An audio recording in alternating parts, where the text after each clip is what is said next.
For this process, Panasonic highly recommends to contact a certified technician.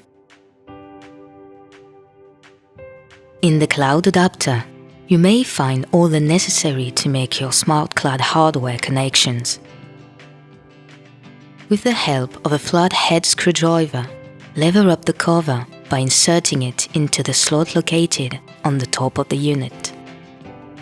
Connect the CN-CNT cable to the connector inside. Make sure to be careful of sense of the cable. Pull the cable through the hole in the bottom of the unit. Don't forget to attach the cord clamp into the cable to impede external forces acting to the adapter unit. Attach the unit near the indoor heating and cooling system. Before doing the next step, make sure your heating and cooling unit is not plugged into the power supply system. Remove the front panel of the heating and cooling system.